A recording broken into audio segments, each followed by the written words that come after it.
Welcome to Sello Man Boxing. I just want to hop in real quick and just address the Frank Martin fight. Did Frank Martin really get exposed? That's the question. Did he get exposed? And I'm seeing everybody saying that. Keyshawn Davis is saying that,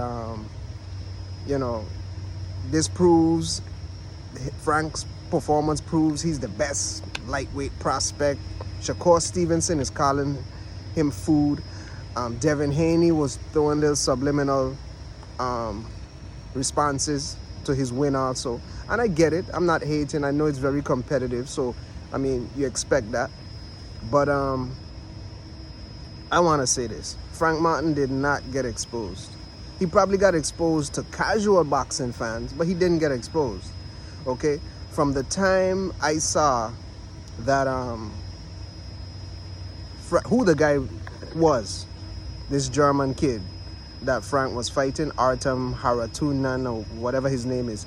From the time I saw his record, I knew Frank was going to have a tough time. Not that he wouldn't win, but it would be tough. Why? Because one, the dude is undefeated, right? He's undefeated. He is an Olympian. He's not just an Olympian. He's a bronze medalist. And he had over 200 amateur fights. Okay? That lets you know he has good pedigree, good Olympic pedigree. He's coming in with a world of confidence. And people are not acknowledging that dude is also a puncher. So I knew Frank was going to have a tough time. But okay, Frank got in there and he got a solid win. These are the kind of wins that develop you.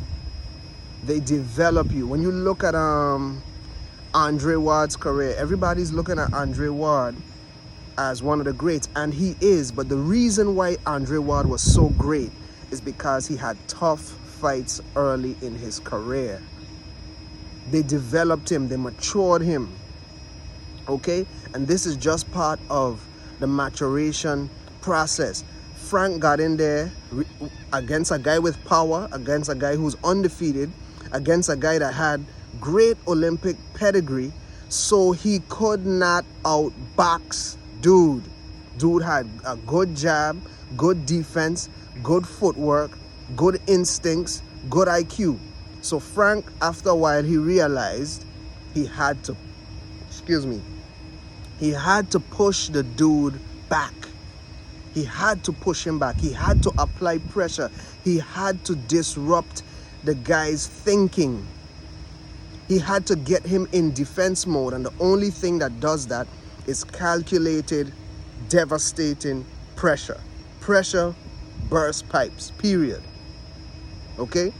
And we see a similar dynamic played out in the Mean Machine fight. Okay? Mean Machine did not have the level of skills and versatility that Terence Crawford had. He did not. Okay? But he gave Terence Crawford a tough time. Why? He had Olympic pedigree, and his skill set, one of the components that were elite was his timing. He had excellent timing. So standing there mid-range with Terence Crawford, standing there mid-range with Aegis Kalvelaskas, Mean Machine, right?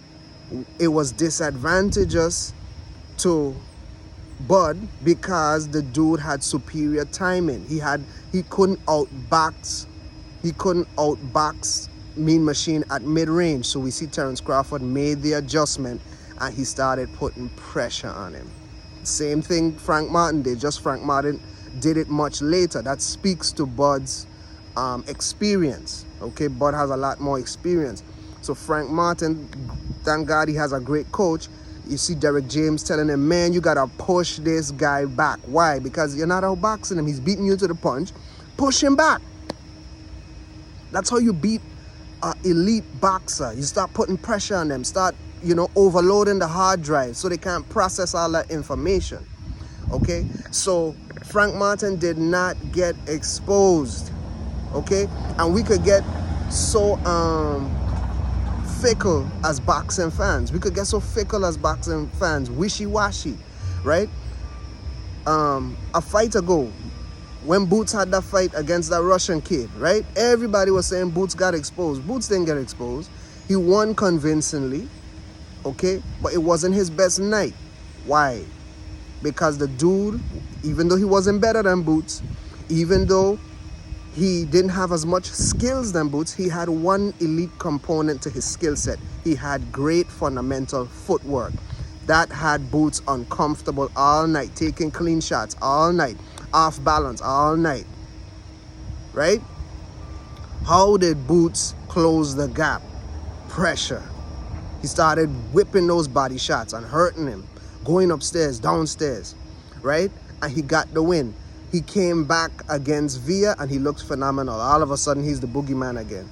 These boxers are not getting exposed. They are getting experience, okay? And I guarantee you this, and I like all the lightweights, right? I think it's the best, most competitive division in boxing.